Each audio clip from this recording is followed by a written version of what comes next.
사순절 기간 금요 심야 기도를 통해 주님이 이 땅에 육신을 입고 계시는 동안 어떤 기도의 모습을 가지셨는가 살펴보았습니다.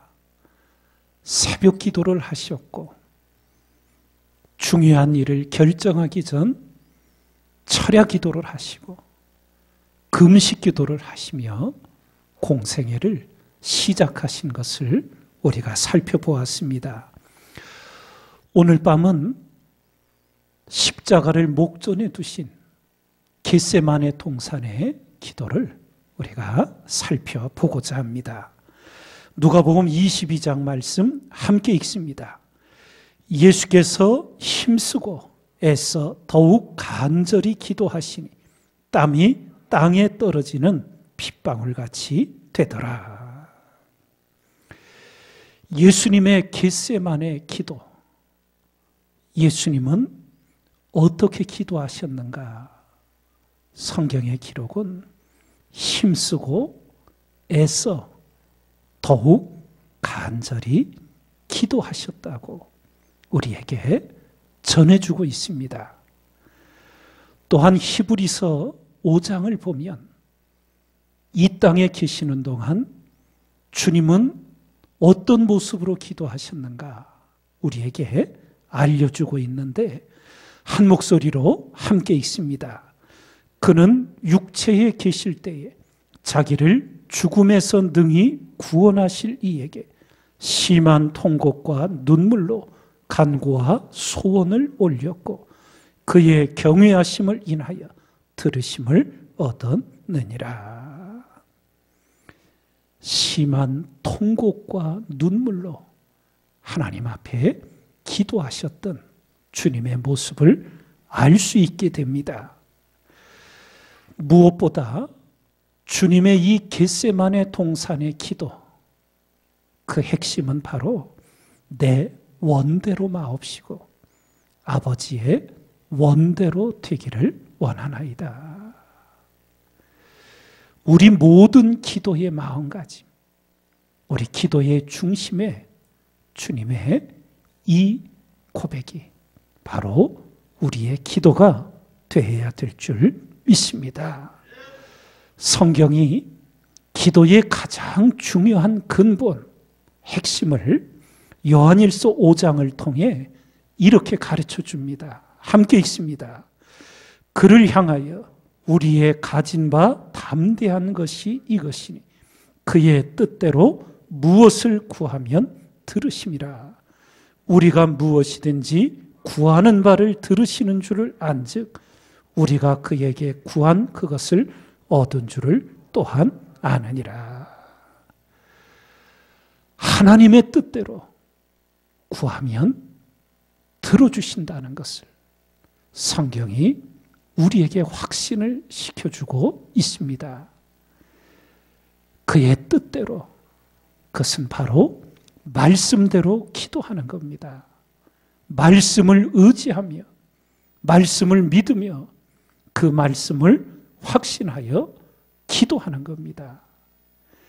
기도의 은혜가 우리에게 약속되어져 있습니다. 로마서 8장의 말씀 함께 읽습니다. 자기 아들을 아끼지 아니하시고 우리 모든 사람을 위하여 내어주시니가 어찌 그 아들과 함께 모든 것을 우리에게 은사로 주지 아니하시겠느냐. 예. 이러한 기도의 은혜가 기도하는 자에게 이미 역사하고 있습니다.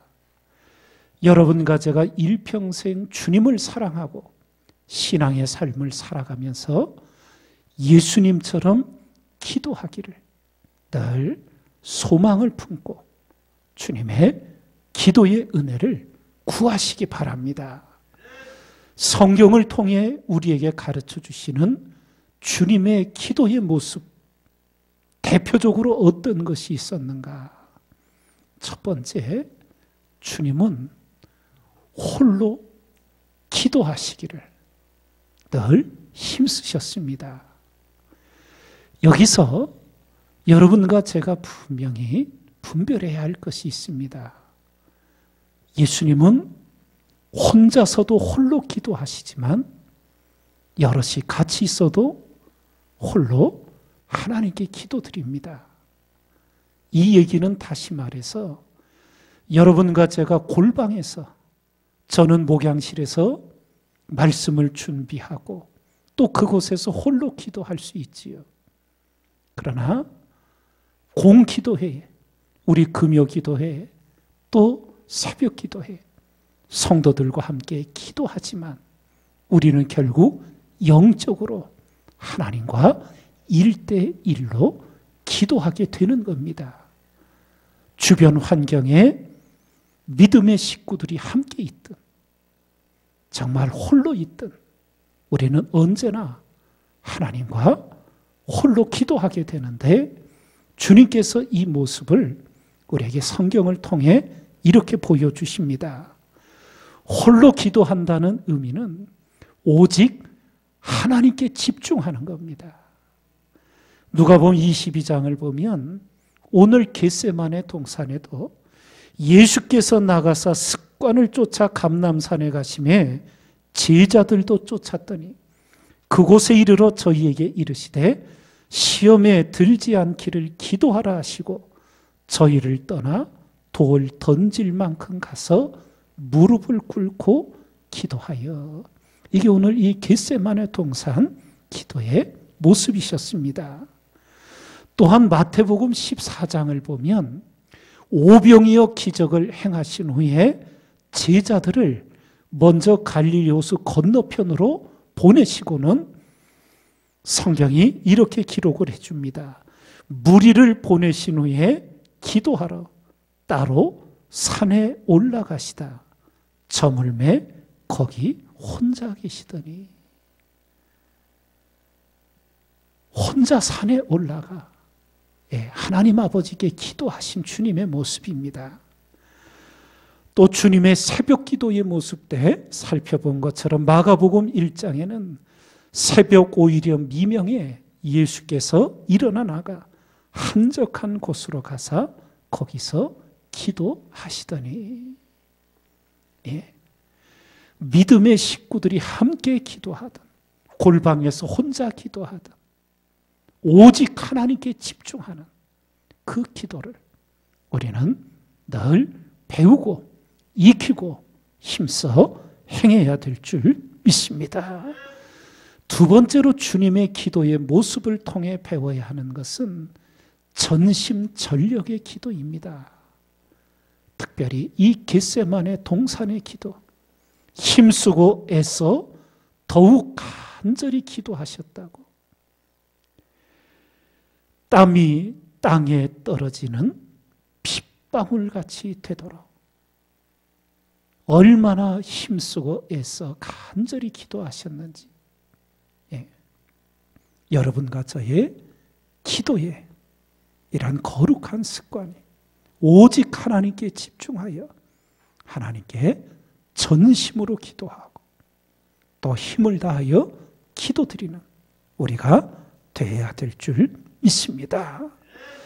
이렇게 오직 하나님께만 집중하는 그 기도의 모습, 그리고 어디서 어떻게 기도하시든 마음을 다하고 힘을 다하여 기도하시는 주님의 모습, 그리고 마지막 한 가지 주님의 기도의 모습에서 배우는 것은 눈물의 기도입니다. 히브리서 5장의 말씀 보았듯이 주님은 육체에 계시는 동안 심한 통곡과 눈물로 하나님 아버지께 간구와 소원을 올렸다고. 누가복음 19장을 보면 예루살렘 성을 바라보시고 가까이 오사 성을 보시고 우시며 말씀을 하십니다. 또한 죽은 지 4일이 지난 나사로의 무덤 앞에 가셔서 예수께서 눈물을 흘리시더라. 우리가 하나님 앞에 기도드릴 때 인간적인 눈물이 아니라 성령의 감동으로 주시는 눈물의 기도 우리의 일생 동안 이루어지며 역사하기를 주님의 이름으로 축원을 드립니다. 오늘 아침 말씀을 준비하던 중에 성도님 한 분에게서 전화가 왔어요. 그래서 목사님, 이렇게 교회 예배 쭉 살펴보면서 집에서 말씀을 듣는데 너희가 나와 함께 1시 동안도 깨어 있을 수 없더냐. 그래서 하루 1시간 이상 기도하는 것을 목표로 삼으라고 목사님께서 말씀을 전해주셨는데 이 1시간 기도가 참 하고 싶은데 잘 안 됩니다. 그러시면서 그냥 기도의 자리에만 엎드리면 눈물만 납니다. 어찌하면 좋겠습니까? 그래서 제가 뭐라 그랬게요? 아주 하나님 은혜가 쏟아지고 계시는군요. 기도할 때 아무나 눈물이 흐르는 게 아니지요. 기도하는데 누구나 눈물이 흐르는 것이 아닙니다. 하나님의 은혜의 역사 속에 주님의 이름만 불러도 뜨거운 눈물이 솟구치고 힘들고 어려운 성도들을 위해 중보 기도할 때 뜨거운 눈물이 흐르게 되고 하나님의 은혜의 역사입니다. 성령의 감동입니다. 주님의 기도를 일평생 배우고 여러분과 제가 본받으면서 언제 어디서 기도드리든 오직 하나님께 집중하는 기도, 그리고 길게 기도드리든 짧게 기도드리든 눈 뜨고 한마디 기도를 드리든 마음을 다하는 기도, 정성을 다하는 기도, 힘을 다하는 기도, 이게 우리의 기도의 습관이 되어야 합니다. 그리고 성령의 감동, 하나님의 은혜 속에서 기도드릴 때마다 우리에게 은혜의 눈물이, 아픔의 눈물이, 구원을 향한 눈물이 마르지 않고 흐르도록 주님의 은혜를 구하며 기도의 깊은 은혜로 나아가고 살아가는 우리 모두가 되기를 주님의 이름으로 축원드립니다.